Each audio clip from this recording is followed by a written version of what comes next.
In my past life, I won 50 million in the lottery, 40 million after taxes. Barely got to enjoy the rich life before the apocalypse hit. My girlfriend sold me out for the price of a cookie. I died a horrible death in a zombie horde. When I opened my eyes again, I was standing in front of the bank, still clutching that $50 million lottery ticket. The memories of being eaten alive by zombies were so real I'm still freaking out, heart pounding like crazy. After calming down, I rushed past the bank and ran to a restaurant nearby, ordered the most basic egg fried rice. The rice and eggs in my mouth tasted so good it felt unreal. I hadn't eaten rice in 3 months during the apocalypse. In the apocalypse, I only survived 3 months. Eating this delicious fried rice, I literally cried. Nobody knew that before the end times. I hated egg fried rice. I thought it tasted fishy. After leaving the restaurant, I went to a store and bought a mascot costume. Put one on and went to cash in my ticket. After taxes, exactly 40 million. This time I didn't call my girlfriend, just sent her a text. We're done, hope you and Shen Kang are happy. I only found out after the apocalypse in my past life. My girlfriend had been cheating with Shen Kang. If she didn't know I won 50 million, she probably would have dumped me already. After sending the text, I checked the date. Only 20 days until the apocalypse. Gotta hurry. This time I just want to survive. I spent 20 million on a villa nearby. 3 floors total. Locations in the suburbs. Main thing is, it's all villas here. Compared to high-rise apartments, fewer people. When the apocalypse comes, fewer zombies. Better survival odds. I asked about the villa's materials. Pretty solid construction. Deep foundation, good soil quality.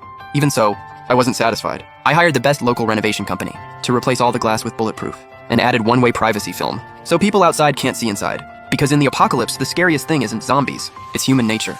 Not just that, the exterior walls, I had them soundproofed. Best materials only. Because zombies can hear sounds. At the current renovation pace, it'll take about 20 days to finish. Panic mode activated. I found the renovation manager and told him to finish in 10 days. Money's no issue. When the manager asked why I was in such a rush, I said this villa's for my family. Wanted to surprise them. In 10 days, they're coming over. That wasn't a lie. In my past life, before the apocalypse, my family was supposed to visit. I really did want to surprise them. Too bad the virus broke out on their way here. I never found out what happened to them. So this time, I called them ahead of time, told them I really missed them, and wanted them to come stay for a while. Already bought the tickets. Got them on the earliest flight. Right now, family hasn't arrived and the house isn't done. But I can't just sit around. During the day, I supervised the renovation and made sure nothing was missed. Also hired some guys to install solar panels on the villa. A few days into the apocalypse, the power grid collapsed. Nationwide blackout. The villa's roof? I had the workers seal the whole thing up. The roof's only like 30 feet high. If someone got in from the top, I'd be screwed.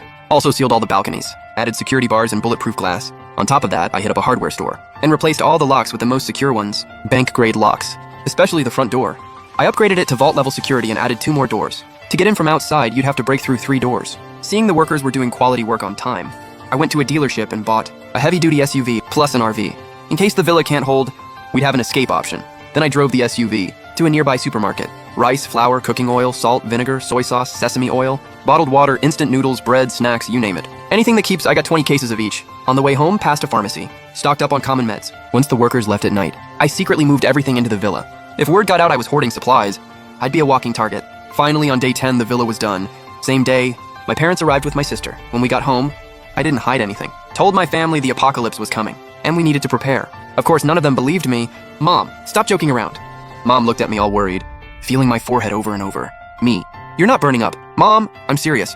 Me, if you don't believe me, Old Man Guy from our village is gonna die tonight. My parents' faces changed instantly. They scolded, what are you talking about? Old Man Guy is healthy as a horse. Just saw him working in the fields 2 days ago. I didn't bother arguing. Tonight they'd know I was telling the truth. In my past life, my parents said they'd finish the farm work before visiting. But right when they were about to come, Mom called saying, Old Man G had passed away, so they had to delay a few days. Mom said on the phone. Old Man G was walking home from the fields when he fell down a slope. Died that night at the hospital. Life's unpredictable. The next moment always catches you off guard. During dinner, Mom cooked a whole table of food. Smelled amazing. Brought back memories. Mom, come on, eat more. Mom, look how skinny you got. Mom, working so hard in the big city, huh? Mom lovingly put food in my bowl. Dad looked at me with concern too. You doing okay? Before I could finish my sentence, a phone rang and cut me off. Dad got up, reached into his pocket and answered. Dad, you guys keep eating. He walked out to the balcony. When he came back, his expression was serious. Me, what's wrong, old man? Who called? Mom was putting food in mine and my sister's bowls, asking casually. Dad, the GE family's eldest called. Dad, said Old Man G died tonight. Mom was completely shocked. The meat on her chopsticks fell without her noticing. Dad silently pulled out a cigarette and lit it. Death countdown, 9 days until the apocalypse. Not much time left and we're way short on supplies. First thing in the morning, I went to a dealership and bought a brand new semi-truck. Time for a supply run out of town. Buying too much locally would raise suspicion. Last few days, because of the workers, I couldn't stockpile big. Now I can finally go all out. Plus, Dad's here now. He used to drive semis, did long hauls. This truck's easy for him. We drove straight to a big supermarket in another city. This time I didn't even go to the store floor, went straight to the manager. I told him, We're donating supplies to kids in the mountains. Since our schedule's tight, the factory can't deliver in time, so we're buying from the supermarket. The manager was so excited, he didn't even question it. After checking my list, he had his guys load everything onto the semi. This time I went all in. Cooking oil? How much you got? I'll take it all. Snacks. Whatever's in the warehouse, load it up. Self-heating meals, I'll take every single one. Bottled water, sodas, anything in stock, throw it on the truck. Meat, fresh produce, dairy. They don't keep well, but I still got some. Since meat doesn't store long, I called Mom, who was organizing stuff at the villa, told her to buy 5 big freezers, just for meat. While she's at it, grab some pots, pans, and dishes too. While the workers were loading, Dad spotted some soil in the corner of the warehouse. Bought that too. Also grabbed vegetable and fruit seeds, plus a bunch of water purifiers. We basically emptied most of the warehouse, and the semi was just barely full. Let's buy some clothes and blankets to fill the gaps. I mean, after the apocalypse, the weather gets crazy unpredictable, super extreme, hot and cold. Because of the extreme weather, plenty of people don't make it. Dad agreed. We ended up buying blankets. 10 winter coats each, 10 padded outfits, plus fans, space heaters, electric blankets, and dozens of boxes of hand warmers and cooling packs. By the time we drove back to the city, it was 1 a.m., super quiet, since the semi was too big to fit into the villa area.